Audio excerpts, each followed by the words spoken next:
Hello friends, I am C Vardhamandaga. जैसे मैंने आप लोगों को वादा किया था कि मैं आप लोगों की एमटीपी सीरीज का सर केस सिनेरियो और एमसीक्यू सॉल्व करा दिया था। डिस्क्रिप्टिव पार्ट आज सॉल्व कराने वाला था सर। चलो डिस्क्रिप्टिव पार्ट खत्म करते हैं ताकि अपनी फर्स्ट एमटीपी सीरीज कंप्लीट हो जाएगी। आरटीपी मैंने ऑलरेडी अपलोड कर दिया है।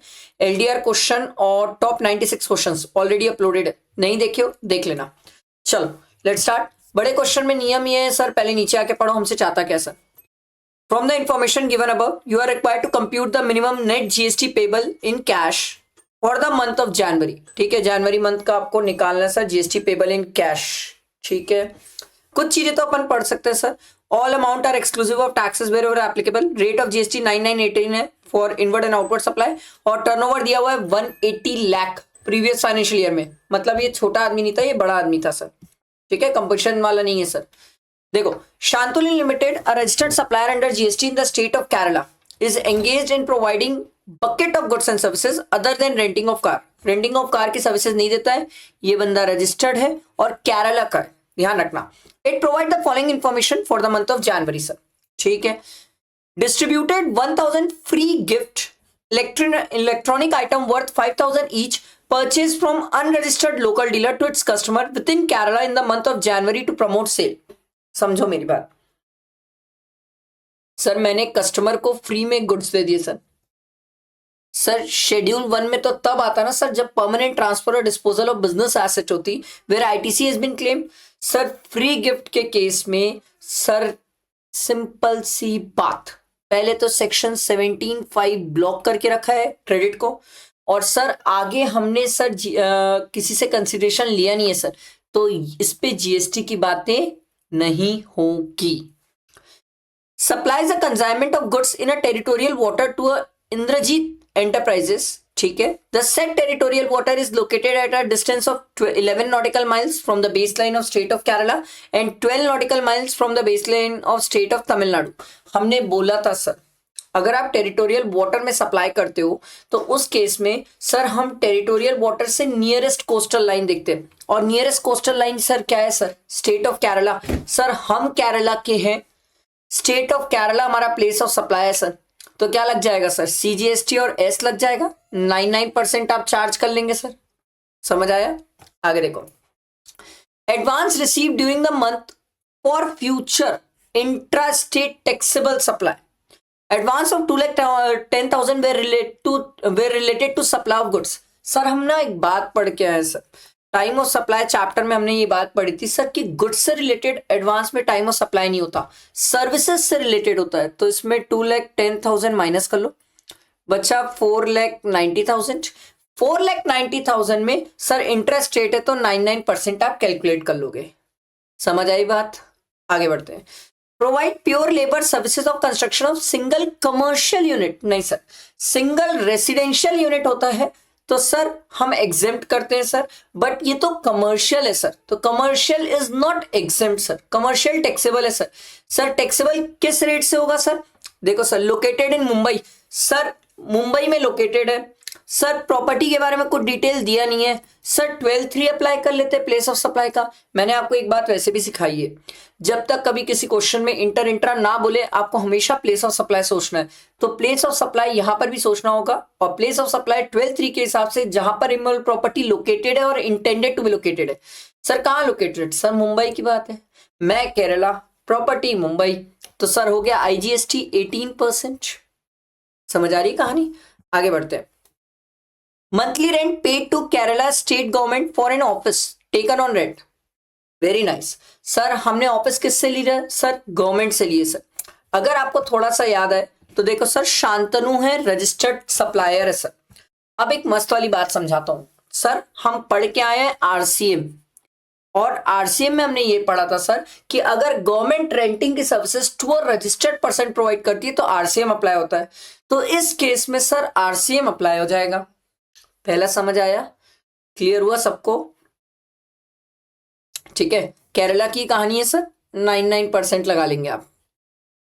Purchase raw material from Srinivas steel limited registered in the state of Andhra Pradesh. क्या दिक्कत है सर? परचेज किए, आंध्र प्रदेश में सप्लायर है, मैं केरला में हूं सर, इसमें 18% आईजीएसटी हो जाता है। Purchase a new truck from a dealer in Cochin Kerala for a transport of minerals. दिक्कत नहीं है सर, ट्रक की भी क्रेडिट हमें मिल जाती है, ऐसा कोई दिक्कत नहीं जब तक नीचे कुछ एडिशनल इन्फॉर्मेशन में ना दे।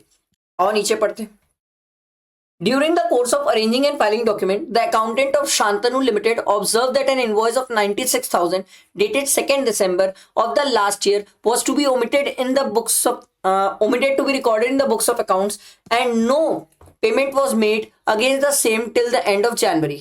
ठीक है, the invoice was issued by Deepak of Kerala, from whom Shantanu Limited has taken car on rental basis. Sir, rental sir, RCM sir. Invoice include cost of fuel, आराम से चलते, कोई हड़बड़ी नहीं है सर। हमने कार रेंटल सर्विसेज किससे लिए सर? दीपक ऑफ केरला से।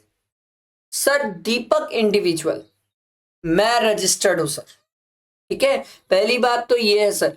अब शांतनु लिमिटेड सर, मैं रजिस्टर्ड हूं सर, और अगर मैं रजिस्टर्ड हूं तो इस केस में क्या आरसीएम वाली बात आ जाती है? हाँ सर, आरसीएम वाली बात आ जाती है। अब अगर आरसीएम याद है ना sir, supplier any person other than body corporate, recipient body corporate, तो उस केस में आरसीएम अप्लाई होता है तो बात होती है सर टाइम ऑफ सप्लाई की। और टाइम ऑफ सप्लाई आरसीएम के केस में, सर्विस के केस में क्या था सर? डेट ऑफ पेमेंट और 61st day from the date of invoice. तो सर इनवॉइस कब इशू हुआ सर? 2nd दिसंबर, यहां से 61st डे गिनना पड़ेगा सर। दिसंबर में हो जाएगा आपके पास 29, तो 61 माइनस 60 माइनस 29, जनवरी का हो गया 31, तो ये आपका आ रहा है sir 1st Feb. 1st Feb जो आएगा वो आपका 61st डे आएगा सर। 61st डे को आपका टाइम ऑफ सप्लाई हो जाएगा। अब खास बात यह है कि अगर आपने एक बात नोटिस करी हो तो इस क्वेश्चन में अपन कंप्यूटेशन किस मंथ का कर रहे हैं? जनवरी। तो सर क्या मैं जनवरी मंथ में इस ट्रांजेक्शन का कोई ट्रीटमेंट करूंगा? ना रे बाबा ना, आप इसका ट्रीटमेंट फेब में करोगे सर, जनवरी में नहीं करना पड़ेगा, कर ही नहीं पाओगे सर, क्योंकि इसका टाइम ऑफ सप्लाई फेब में फॉल कर रहा है। समझ आई बात? आगे देखो sir, availed services of arbitrary tribunal in Kannur Kerala worth 7 lakh to settle a case relating to companies act. Sir ये तो आरसीएम वाली बातें हो गई है सर, बिल्कुल सर, इसमें आपको आरसीएम सोचना है। आगे देखो sir, The company claimed the depreciation under the Income Tax Act 1961 on new truck purchased. ओ भाई साहब, भूल जाओ सर ये न्यू ट्रक की क्रेडिट सर, भूल जाओ सर, आप इसमें डेप्रिसिएशन जीएसटी अमाउंट पे क्लेम कर चुके हो सर, भूल जाओ, इसकी क्रेडिट नहीं मिलेगी sir. Srinivas steel limited is mandatory required to issue invoice, ठीक है भाई, however it did not issue invoice with reference to IRN number. The invoice was reflected in GSTR 2B. ओ भैया जी, हमने श्रीनिवास से खरीदा था सर, वो भाई साहब को आईआरएन नंबर मेंशन करना चाहिए था, वो किया ही नहीं। अब वो अगर आईआरएन नंबर मेंशन नहीं किया तो इस केस में वो इनवॉइस को तो वैलिड इनवॉइस मानेंगे नहीं, भूल जाओ, इसकी भी क्रेडिट नहीं मिलेगी। समझ आया बेटा दिमाग में? बाकी ये क्वेश्चन मैंने आपको समझाया, आई होप आपसे ही बन जाएगा, क्योंकि मैंने हर एक ट्रीटमेंट बताए हैं, बहुत सिंपल है, अच्छा क्वेश्चन है, जैसा मैंने ट्रीटमेंट बताया उसके हिसाब से आप करते जाओ, आराम से आपका आंसर आ जाएगा सर। फिर भी कोई डाउट है तो सर आप मुझसे पूछ सकते हो, ये मेरा नंबर है सर, ये मेरा पर्सनल नंबर है, आप मुझे जरूर कांटेक्ट कर सकते हो, मैं आपको रिप्लाई जरूर करूंगा सर, मैं ही रिप्लाई करूंगा, ठीक है। आओ नेक्स्ट क्वेश्चन देखते हैं। Determine the place of supply for the following independent cases. देखो sir, SRT event, an event management company at Kolkata, organizes 2 award function for Mohini Jewelers of Chennai, registered in Chennai, at New Delhi and in Singapore. Sir organising an event, ठीक है, ये organise कर रहे हैं event, तो sir organising और event से related हमने बहुत सिंपल पढ़ा है सर। सर अगर हम ऑर्गेनाइजिंग एन इवेंट की सर्विसेज, सर सामने वाला क्या बंदा रजिस्टर्ड है? हाँ सर बिल्कुल रजिस्टर्ड है सर, चेन्नई में रजिस्टर्ड है, तब तो फिर location of such person he sir place of supply हो गया। तो हमारे केस में सर प्लेस ऑफ सप्लाई क्या हो जाएगा सर? चेन्नई तमिलनाडु सर, भले ही सिंगापुर, इससे कोई फर्क नहीं पड़ता, आप कहीं भी ऑर्गेनाइज करो, अगर सामने वाला रजिस्टर्ड है तो लोकेशन ऑफ सच पर्सन, ठीक है।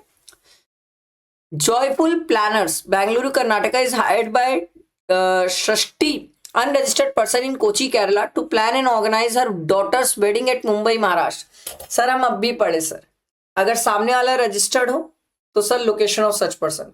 अगर सामने वाला रजिस्टर्ड ना हो तो सर जहां पर हम ऑर्गेनाइज कर रहे इवेंट कहाँ ऑर्गेनाइज कर रहे हैं सर? मुंबई महाराष्ट्र, तो place of supply Mumbai Maharashtra. अच्छा एक बात बताओ, एक स्टूडेंट पूछा सर मान लो अगर यही इवेंट इंडिया से बाहर हो जाता तो? अगर यही इवेंट, यही वाली बात अगर इसी में बोल देता सर इवेंट अगर इंडिया से बाहर हो जा रहा है, फिर हम क्या करते सर? फिर हम लोकेशन ऑफ द सप्लायर देख लेते सर। आ रही बात समझ बैठा दिमाग में? या तो मुंबई महाराष्ट्र हो जाएगा। अगला देखो, एम्प्रिक private limited import a machine from Japan for being installed in its factory at New Delhi. To install such machine, एम्प्रिक private limited takes the service of an engineer who comes to India for from Japan for specific installation. Sir एक बात हमेशा याद रखना, जहां supplier या recipient दोनों में से एक भी इंडिया से बाहर के हो गए वहां सेक्शन 13 सोचना, ठीक है? ये एकदम दिमाग में बैठा लो। दूसरी बात सर यहां पर ना गुड्स को इंस्टॉल करने से रिलेटेड सर्विस है सर। तो अगर आपको याद आ रहा हो परफॉर्मेंस बेस्ड सर्विस, जहां पर गुड्स की रिक्वायरमेंट है, बिना गुड्स के काम नहीं होगा सर। तो जहां पर ये सर्विसेज परफॉर्म की जा रही है वो हमारा प्लेस ऑफ सप्लाई हो जाएगा सर, मतलब जहां मशीन इंस्टॉल की जा रही है सर। ठीक है, क्लियर ना सबको? आगे देखो, मिस्टर राजन एंड आर्किटेक्ट, मतलब place of supply New Delhi ना, ये तो क्लियर रखना सर। ठीक, next sir, mister Rajan and architect provide professional services to the George of New York in relation to immoral property located in Pune. फिर वही बात सेक्शन 13 सर। और सर इसमें सिंपल है सर, अगर इमोरल प्रॉपर्टी से रिलेटेड है सर तो फिर जहां पर इमोरल प्रॉपर्टी लोकेटेड है और इंटेंडेड टू बी लोकेटेड है तो प्लेस ऑफ सप्लाई क्या हो जाएगा? पुणे। अगला देखो, mister Johnny an unregistered person based in new Delhi hires a yacht from a company yacht, ठीक है, from a company based in London UK for 20 days. Sir 20 days 1 month से कम है सर, और 1 मंथ से कम है तो location of the supplier sir, तो फिर उस केस में लोकेशन ऑफ द सप्लायर कहाँ है भाई? ये तो हम लंदन से ले रहे सर, तो प्लेस ऑफ सप्लाई आपका क्या हो जाएगा? लंदन। समझ आया बेटा दिमाग में? और नेक्स्ट क्वेश्चन देखते हैं। क्वेश्चन क्या बोल रहा है sir? Can the request of mister Marshall be legally acceptable? If so compute the assessable value. हमसे क्या चाहता है? देखो भाई, Mr. Marshall imported certain goods from related person, Mr. Rehan of USA, and transaction value has been rejected. Transaction value तो reject हो गई है। Rule 4 और 5 of the custom हम valuations are found inapplicable. Rule 4, 5 inapplicable हो गए। Mr. Marsh furnishes cost related data. अच्छा भाई, ठीक है, related data of import and request custom authority to determine the value as per Rule 8. ठीक है भाई, तो रिलेवेंट डाटा दिया हुआ है, कॉस्ट ऑफ मटेरियल लेंगे, ठीक है, फैब्रिकेशन वाला ऐड कर देंगे, ये भी ऐड कर देंगे सर। याद रखना ना सर, रेहान से हम इंपोर्ट कर रहे हैं, जो रेहान यूएस का है, और मिस्टर मार्श इंपोर्ट कर रहे हैं, ध्यान रखना, ठीक है। Other indirect cost incurred by Rehan दिया हुआ है सर, ये भी ऐड कर लेते हैं।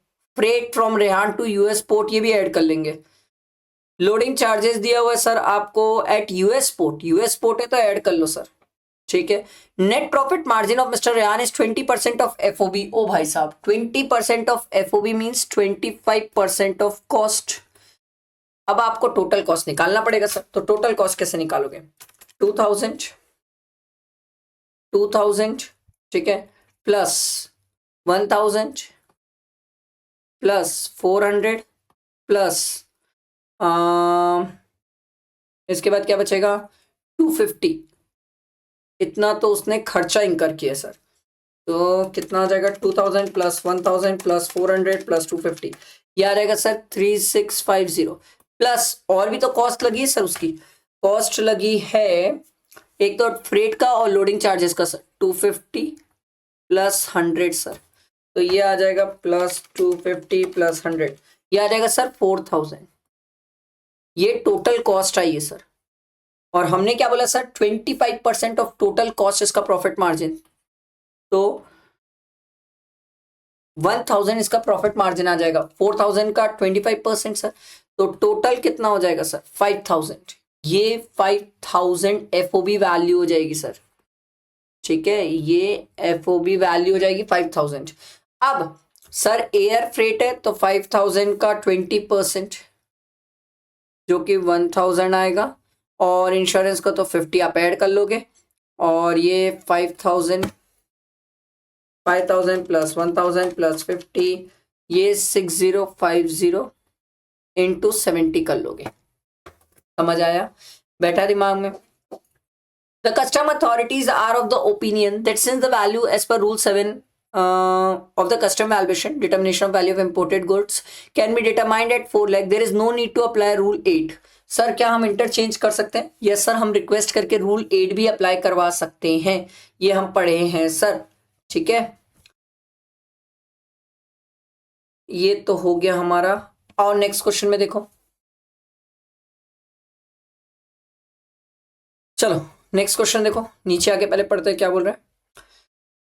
Correct provision of the law should be forming part of the your answer. ठीक है, एडमायर क्या बोल रहे हैं देखो, Vishesh private limited on the above issues with reference to the provision of GST law.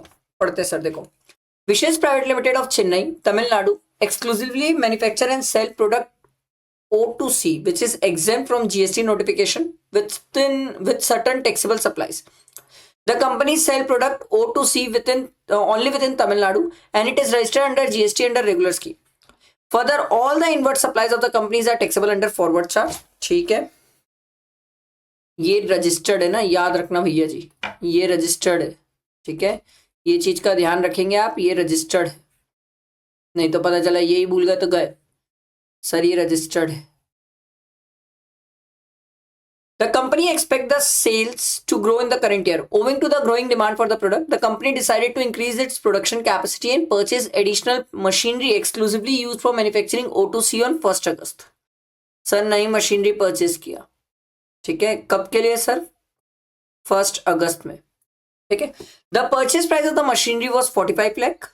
ठीक है, exclusive GST at the rate of 18%. ठीक है, however with effect from 1st December the exemption available on O2C was withdrawn. ओ भाई साहब, ओ भाई साहब, ये तो आपसे सिंपल ये बोल रहे हैं सर कि आपने पहले मशीन ली 45 लाख का 18%, इसमें इतना जीएसटी आया सर। आप रजिस्टर्ड हैं, याद रखिएगा, आप रजिस्टर्ड हैं।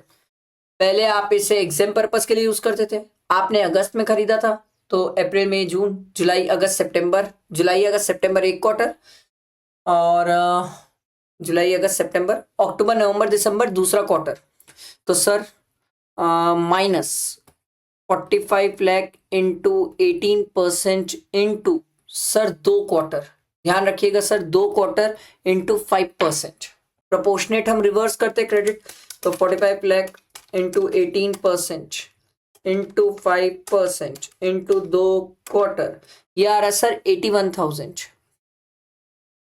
ये आप माइनस कर देंगे तो 8। सर ये हम कहीं पढ़े हैं? हाँ सर, हम पढ़े हैं सर। सर कहाँ पढ़े हैं सर? सेक्शन 18 में पढ़े हैं सर, बहुत अच्छे से पढ़े हैं सर, कि कोई एसेट थी जिसको आप पहले एग्जाम पर्पस के लिए यूज करते थे, बाद में टैक्सेबल पर्पस के लिए लेके आए, तो क्रेडिट आपको प्रोपोर्शनेट रिवर्स करनी पड़ती है, और रिवर्स करके आप वापस यूज कर सकते हैं सर। आई बात समझ? क्लियर हुआ? और नेक्स्ट क्वेश्चन देखते हैं। नेक्स्ट क्वेश्चन क्या बोल रहे हैं देखो, assuming all the days covered in above are working days. ठीक है भाई, Kanhaiya Lal checked in the Royal Tourist Lodge in Madurai on 15th March. The room rent for the same was 900 rupees per day for a single room. She checked out on 17th March. The payment in respect of the same was received by the lodge via check at the time of checkout and entered in the books on the same date.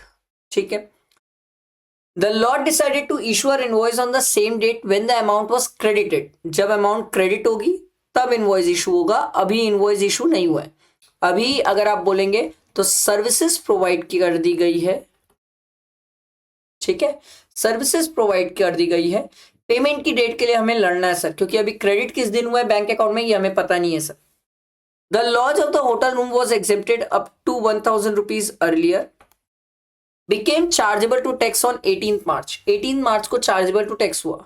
Under the GST law, determine the time of supply and taxability of the service of lodging in the hands of Royal Tourist Lodge if the checks get credited in the bank account of Royal Tourist Lodge on 20th March.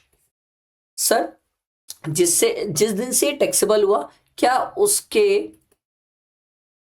With in 4 days क्या sir amount credit हो गई है? Yes sir, credit हो गई है. तो sir 17th और 20 दोनों में which ever is earlier. Sir payment की डेट भी कब हो गई सर? 17 पेमेंट की डेट हो गई. सर्विसेज की डेट 15 से 17 है सर. तो सर्विस और पेमेंट दो चीजें पहले हो चुकी है सर. और अगर दो चीजें पहले हो गई है, इनवॉइस भले ही 20th मार्च को है सर. इनवॉइस 20th मार्च को क्यों है? क्योंकि यहाँ पर लिखा हुआ है सर. इनवॉइस तो वो उस दिन इशू करेगा जिस दिन क्रेडिट होगा सर. तो सर इनवॉइस भले ही बाद में, बट सर सर्विस और पेमेंट पहले हो गया. तो इस केस में सर एग्जेम्पशन मिल जाएगी, क्योंकि 18 के बाद टैक्सेबल हुआ ना सर. 17 तक तो एग्जेम्प्ट है ना सर. तो टैक्सेबिलिटी आएगी नहीं और एग्जेम्पशन मिल जाएगी. समझ आया? आओ सर आगे देखो. Ignore agriculture infrastructure and development cess what is the custom duty payable. देखो, after visiting USA for a month, Mrs and Mr Chauhan, Indian resident age 40 and 45 years respectively, bought to India laptop computer valued at 80,000. Sir computer exempt है, ठीक है. Baggage के बारे में बातें हो रही है. पर्सनल इफेक्ट छोड़ दो सर. पर्सनल इफेक्ट को तो हम छोड़ दिए हैं. पर्सनल कंप्यूटर सर इसमें हमें 50,000 की लिमिट मिल जाएगी क्योंकि इंडियन रेसिडेंट है सर. तो सर बचा जो 2000 पे 38.5% आप लगा लेंगे सर. तो कितना आ जाएगा सर? 2000 का 38.5%, 770 का आ जाएगा sir tax. Simple. I personally think simple sir. और नेक्स्ट क्वेश्चन देखते हैं. देखो फोर्थ क्वेश्चन में क्या बोल रहा है?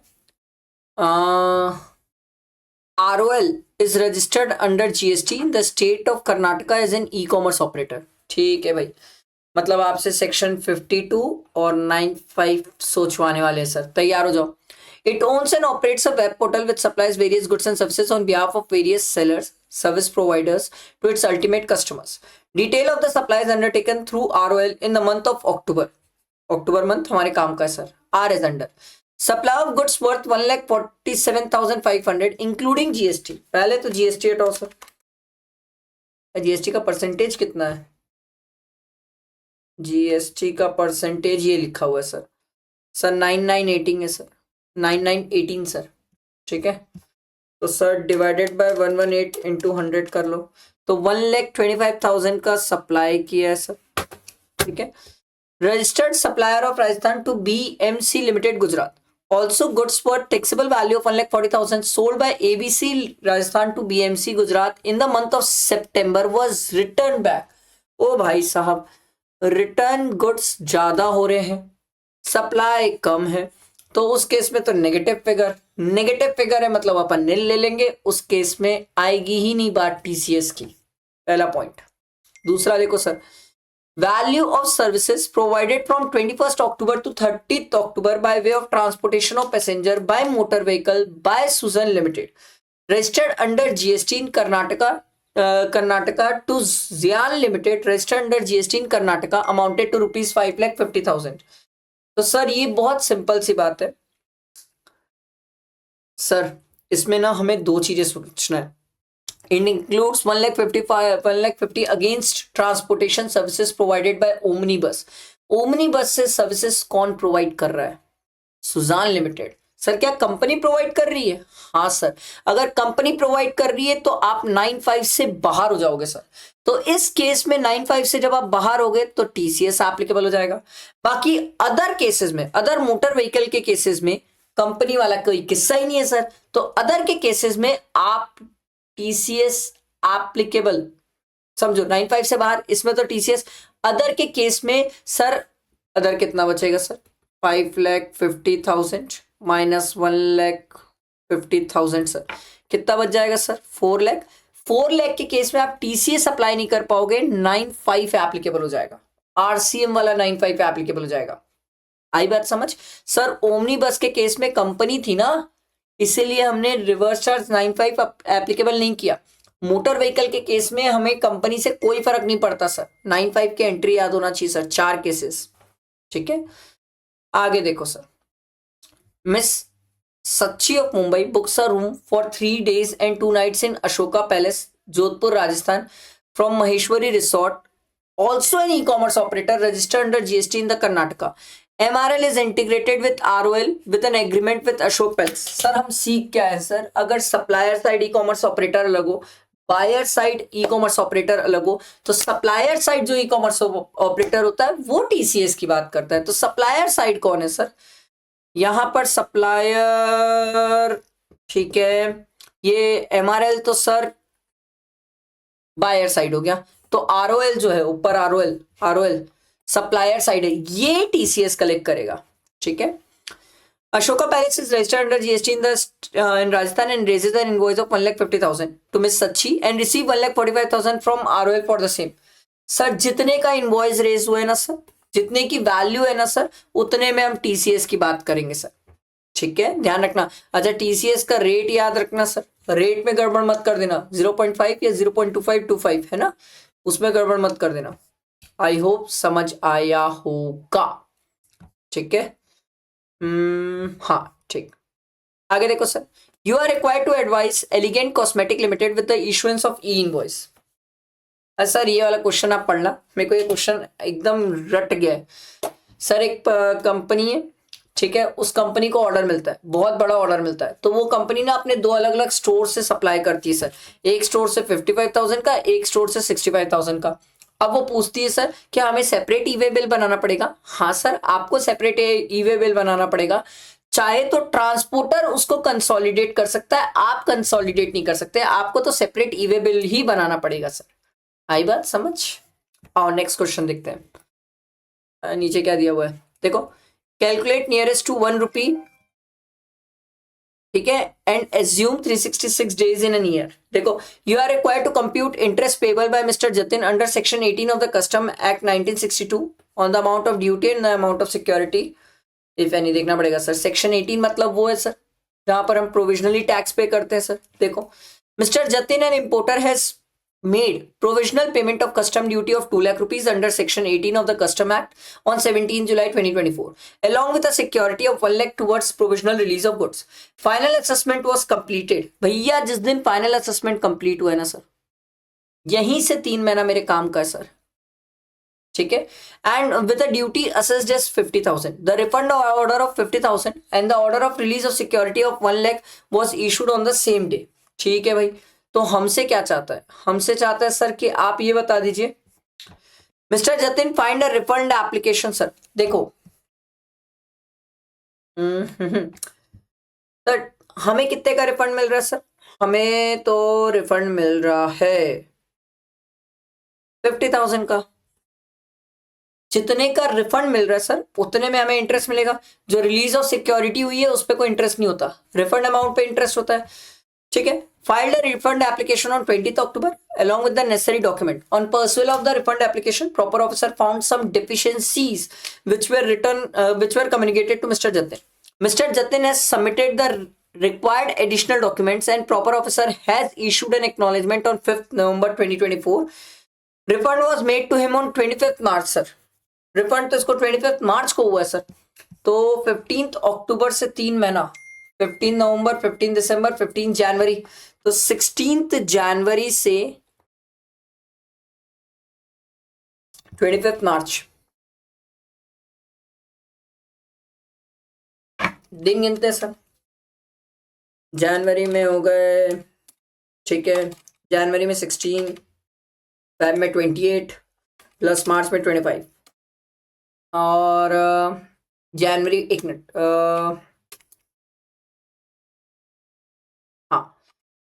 फेब में प्लस मार्च, मार्च कितनी तारीख है? 25 मार्च है ना सर, तो ये मेरा तो आ रहा है सर 69 डेज, 69 ही तो आएगा ना सर। 15th मार्च लास्ट डेट था, 3 मंथ्स वहीं से काउंट होगा। 15th अक्टूबर से 3 महीना, 15, 16 यहाँ पर हो जाएगा 16 डेज, 70 डेज आएगा, सॉरी 70 डेज सर। तो हमें सर इंटरेस्ट मिलेगा sir 50,000 into 6% into 70 divided by 366 days, 366 days. मतलब क्या ये लीप ईयर लिया है? ओ वाह साहब, भाई साहब, भाई साहब, भाई साहब, इसने लीप ईयर लिया है सर आपसे, तो इसलिए इसका 366 और ये 70 होगा सर, अदरवाइज तो ये 69 ही होगा सर। ठीक है, तो अगर लीप ईयर नहीं लोगे तो 69 डेज होगा, ध्यान रखना सर। ठीक है, ये लीप ईयर कंसीडर किया है इसलिए ध्यान रखना, कंफ्यूजन हो सकता है सर, जबकि लीप ईयर होता नहीं है सर। ठीक है, 25 लीप ईयर नहीं होता है, 24 वाला लीप ईयर होता है सर। ठीक है, ये थोड़ा ध्यान रखना, तो ये गड़बड़ हो सकती है आपसे। ठीक, चलो आओ नेक्स्ट क्वेश्चन देखते हैं। देखो क्या बोल रहा है next question.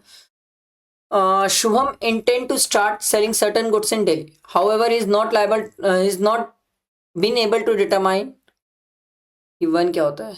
The classification of goods, अच्छा फर्स्ट पॉइंट है, the classification of goods proposed to be supplied by him as the classification of the said goods has to be contentious, मतलब उसको डाउट है sir.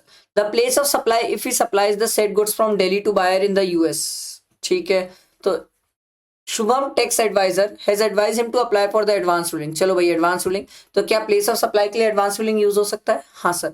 In respect of this issues he told Shubham that advance ruling would bring him sir. हाँ ठीक है, चलो question देखते हैं sir. The tax adviser ask Shubham to get registered under GST law before applying for the advance ruling. Sir ये question तो मैं आपको टॉप 96 क्वेश्चंस में भी कराया हूं सर, टिकटो सेम क्वेश्चन है सर, सेम नाम बदला है बस, एकदम नाम बदला है, वही सेम क्वेश्चन है सर। आप इसको टॉप 96 क्वेश्चन से रेफर कर सकते हैं sir, same same same same एक ही क्वेश्चन है एडवांस रूलिंग का, वही बार बार रिपीट हुआ है। ये वाला देखो सर 74A का, ये देखो Prachin company self assess its GST liability as 90,000 for the month of April but it failed to make the payment. Subsequently the department initiated penal proceeding against Prachin company for recovery of penalty under section 74A of the CGST Act for failure to pay the GST and issued an invoice, issued a show cause notice to issued show cause notice on 10th August. Prachin company deposited the tax along with the interest on 25th of August and informed the department on the same day. Department 50% आपसे चाहता है penalty, but हमने एक बात सीखी है sir, for the month of अप्रैल है ना सर, तो अप्रैल का हमें कब तक जमा करना था सर? मई तक। सर अगर हम 30 डेज के अंदर अगर जमा नहीं करते तो आप हमसे 10% ऑफ टैक्स पेनल्टी ले सकते हैं सर, बट 50% कहां से आ गया? 10% ऑफ टैक्स और 10,000 दोनों में विच एवर इज हायर का केस है सर, तो यहां पर सर 50 डेज कहां से आ गया? 50% कहां से आ गया? 50% नहीं आएगा सर। इसके बाद सर ये आपके थ्योरी क्वेश्चंस है, ये theory questions I personally think आप इसको एक बार देख सकते हैं, अगर आप देखेंगे तो भी आपको ये क्लियर हो जाएगा सर, प्योर थ्योरी क्वेश्चंस है, इसके अलावा कुछ नहीं है। तो ये मैंने आपकी फर्स्ट एमटीपी पूरी सॉल्व करा दी सर, इसके बाद मैं आपकी सेकेंड एमटीपी भी सॉल्व कराऊंगा। मेरे साथ रहो, बने रहो, कुछ डाउट हो तो पूछ लेना, लाइक करना, फ्रेंड्स को शेयर करना। ठीक है, थैंक यू।